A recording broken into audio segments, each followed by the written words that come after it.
আসসালামু আলাইকুম। আপনারা সবাই কেমন আছেন? আলহামদুলিল্লাহ আমি ভালো আছি। আজকে আমি একটা কেস স্টাডি নিয়ে আসছি যেটা Vivo Y11। আমি প্রথমে আপনাদেরকে দেখানোর চেষ্টা করব যে আসলে এই মোবাইলটিতে প্রবলেমটা কি। আমি কেবলটা ইন করে দিলাম। আপনারা দেখতে পাচ্ছেন যে টেম্পারেচার ইস্যু এখানে আছে। Phone temperature to low.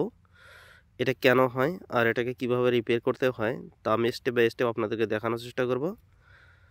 আমরা কম বেশি প্রায় অনেকেই জানি এটা কিভাবে রিপেয়ার করতে হয়। আপনারা প্রথমে দেখুন যে অ্যাম্পিয়ার কী পরিমাণ নিয়েছে।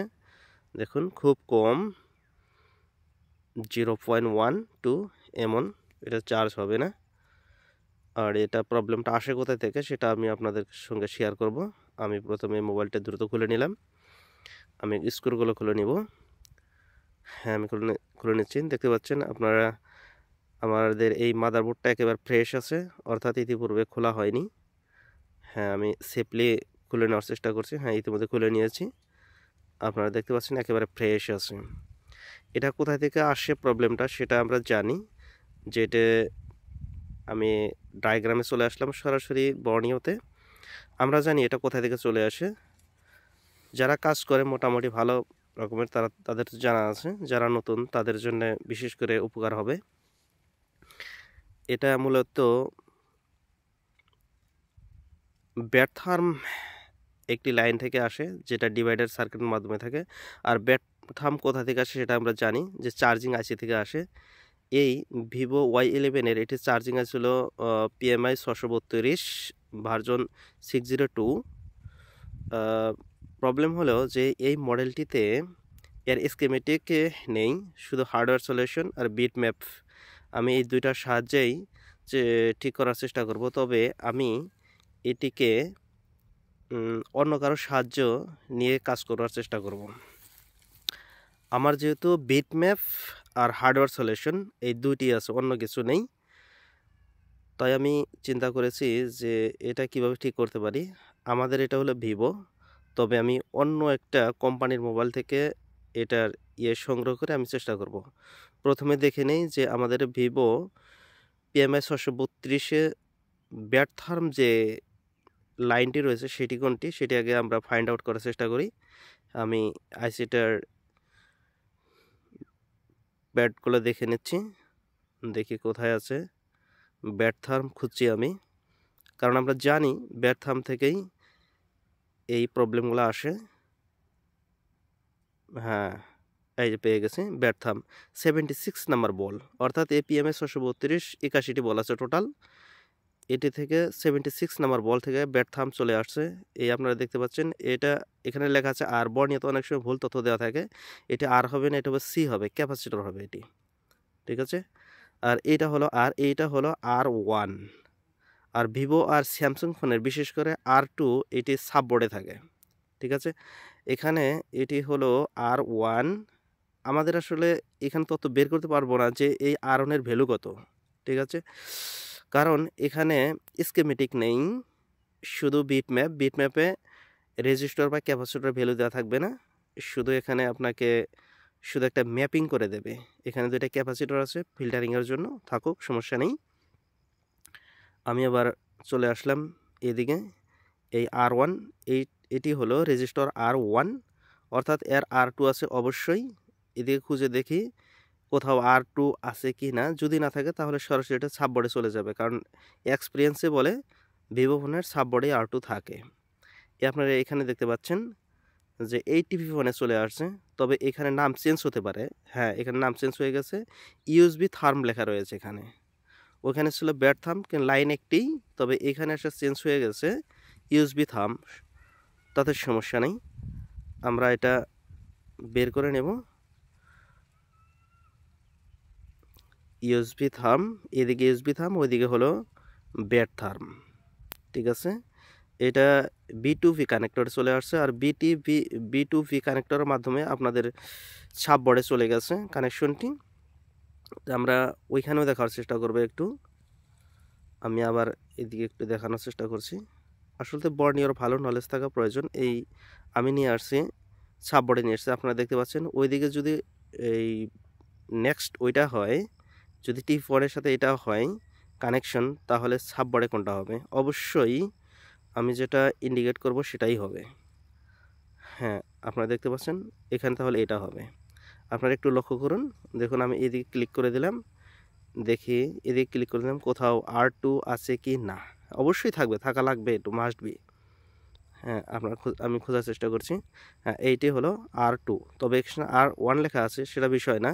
সাববোর্ডে এটা হয়তো প্রথম রেজিস্টার, সেজন্য R লিখে রেখেছে, তবে এটা R2। হ্যাঁ, এটি গ্রাউন্ডের সাথে থাকবে। আমরা ইতিমধ্যে জানি যে ডিভাইডার সার্কিটের ফর্মুলাটি volt out equal to volt in into R2 divided R1 plus R2। এই ফর্মুলা অনুযায়ী আমাদের কাজ করতে হয়। আমি আবার এদিকে চলে আসছি, আমি আবার দেখার চেষ্টা করছি। হ্যাঁ, এই আমাদের R1। আমি প্রথমে R2-তে যাব না, R1-এ চেষ্টা করব, R1-এর ভ্যালু বের করার চেষ্টা করব। যেহেতু ভিভো Y11-এ এই স্কেমেটিক নাই, তাই এটাকে বের করতে পারবো না। আমি অন্য একটি ডায়াগ্রামের সাহায্য নেব বা অন্য একটি বোর্ডের সাহায্য নেব, নিয়ে এটাকে বের করার চেষ্টা করব। আমি আবারও দেখে নিচ্ছি যে PMI 632 এটির চার্জিং আছি। আমি এটির অন্য একটা বোর্ডের সাহায্য নিই। আমরা প্রায় অনেকেই জানি PMI 632 কোথায় কোথায় থাকে। এটা খুব সুপরিচিত যে এটি রেডমি 8-এতে থাকে। আমি রেডমি 8-একে চয়েস করেছি। জানি রেডমি 8-এর স্কেমেটিকে আছে, সেজন্য আমি রেডমি 8-একে চয়েস করেছি। দেখুন আপনারা, রেডমি 8-এ PMI 632 বের করেছি। এখান থেকে আমি সব তথ্য বের করে ফেলব। আমি রেডমি 8-এ থেকে আমি কী নিয়ে নিলাম, কম্পোনেন্ট নেম নিয়ে নিয়েছি, ডায়াগ্রাম নিয়েছি, লেআউট নিয়েছি, স্কেমেটিক। হ্যাঁ, স্মার্ট বোর্ড থাকলে স্মার্ট বোর্ডে নেওয়া যেতে পারে, লাগবে না, ওটা প্রয়োজন নেই। আমি রেডমি 8-এর 76 নাম্বার বলে চলে যাব। এই হলো 76 নাম্বার বল। সরি না, আমি রেডমি 8-এতে আসি না, এটা ভিভো ছিল। আমি এবার চলে আসলাম রেডমি 8-এতে। রেডমি 8-এর আমি 76 বল খোঁজার চেষ্টা করব, যেটা ভিভো Y11-এর 76 নাম্বার বলে ব্যাট ছিল। হ্যাঁ, আপনারা দেখতে পাচ্ছেন, কারণ আইসির নাম্বার এক হলে তার পেড কাউন্টিং সব একই হবে।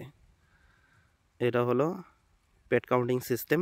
আমি R1-টাকে খোঁজার চেষ্টা করছি এখন, দেখি কোথায় আছে। বোর্ডের অন্য জায়গায় থাকতে পারে, সমস্যা নেই।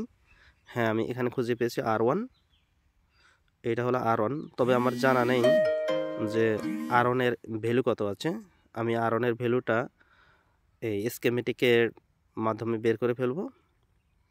এই আপনারা দেখতে পাচ্ছেন, আমি আবার ভিভোর Y11-এর R1-টা বের করে ফেলেছি। হ্যাঁ, আবার বের করে নিলাম রেডমি 8-এর। ঠিক আছে, আমি এবার এটার ভ্যালু বের করে নেব, খুব সহজে বের করতে পারবো। আসলে বর্ন ইওর নলেজ থাকলে এগুলো বের করা খুব সহজ, অনায়াসে করা যায়। আমি সাহায্য নিয়ে সেটাই করব। আমি এখন সর্বপ্রথম আমি কি করব, এটার ভ্যালু কি আছে দেখার চেষ্টা করছি। বর্ণীয় নলেজ থাকা খুব প্রয়োজন। বর্ণীয় যে ভালোভাবে খুব চালাতে পারে, সে যে কোনো প্রবলেম সলিউশন খুব অনায়াসে করতে পারবে, এটা খুব স্বাভাবিক। আমি মনে করি যে যত টেকনিশিয়ান ভাই আছে সবাই বর্ণীয় নলেজ থাকা খুব প্রয়োজন, আর এটা নলেজটা নেওয়া খুব দরকার আমার মনে হয়। আর এটা ছাড়া কিন্তু কাজ করা অনেকটাই পসিবল না। আমি স্কেমেটিকে চলে আসছি রেডমি 8-এর। এখানে যেটা আমার রেজিস্টারের ভ্যালু ছিল R2333, আমি চার্জ করে নিলাম। এখন জুম করে আমি এটাকে দিলাম, এই দেখতে পাচ্ছেন ওই R1-এর ভ্যালুটা কত এখানে মেনশন করা থাকবে অবশ্যই। আমি এটা খুঁজে নিলাম। হ্যাঁ, এখানে মেনশন করা আছে 100R, অর্থাৎ 100 ohms-এর রেজিস্টার, অর্থাৎ R1 হলো 100 ohms-এর। আর প্রথমে আমি দেখব R1-এর ভ্যালু ঠিক আছে কি না। ডায়াগ্রাম অনুযায়ী এখানে এই ভ্যালুটা হলো 100 ohms। আমি মাল্টিমিটার দিয়েও এটাকে মেজারিং করার চেষ্টা করব যেটা 100 ohms আছে কি না। এই যে আপনারা দেখতে পাচ্ছেন রেজিস্টরটি, এটা অর্থাৎ এটি 100 ohms-এর রেজিস্টর। R1-এর ভ্যালু কত আছে, যদি R1 ঠিক থাকে তাহলে আমি R2-তে চলে যাব, আর যদি R1 প্রবলেম থাকে এটা আগে সলভ করব, তারপরে R2-তে চলে যাব। আমি প্রথমে R1-এর 100 ওহমস এটা আছে কিনা এটা আমি মাল্টিমিটারে একবার মেজারিং করি।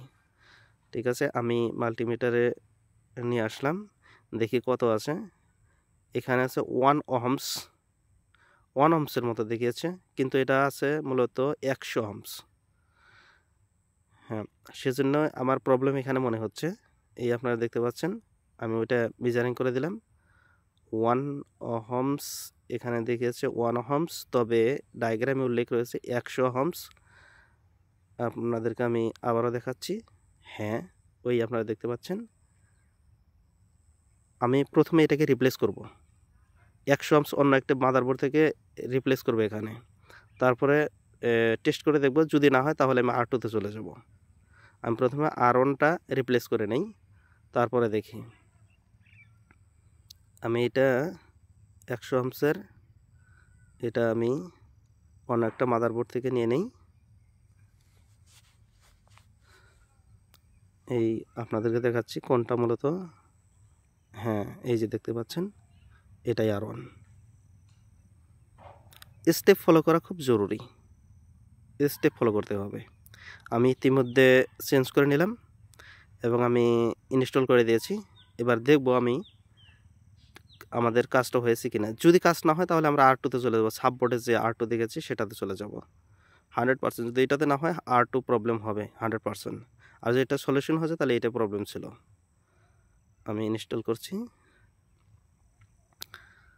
হ্যাঁ, আমি সুন্দরভাবে চেষ্টা করছি এটা লাগানোর জন্য। একটু সতর্কভাবে লাগাতে হয় এগুলো। আমি মনে হচ্ছে ভালোভাবে লাগিয়ে নিই, তাই আরও একটু সুন্দর করে লাগিয়ে নিলাম।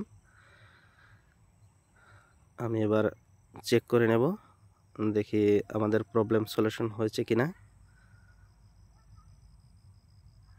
হ্যাঁ, আশা করি আপনারা আমার স্টেপগুলো ফলো করেছেন। আমি এবার চেক করব, আর মনে হয় যদি আমাদের কাজটা হয়ে যায় তাহলে সাকসেস। আমি কেবলটা ইন করে দিলাম।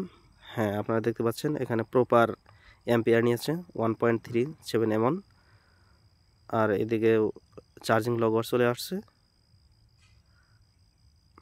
আপনারা দেখতে পাচ্ছেন প্রপার মনে হচ্ছে ঠিক হয়ে গেছে। হ্যাঁ, আলহামদুলিল্লাহ 100% হয়ে গেছে। এটাই প্রবলেমটা সলিউশন ছিল। আশা করি আপনারা কিছু শিখতে পারছেন। আপনারা আমার সাথে থাকুন, আমি আগামীতে আরও ভালো ভালো তথ্য নিয়ে আসার চেষ্টা করব, আপনাদেরকে আরও কিছু দেওয়ার চেষ্টা করব ইনশাআল্লাহ। সে পর্যন্ত আল্লাহ আপনাদেরকে সুস্থ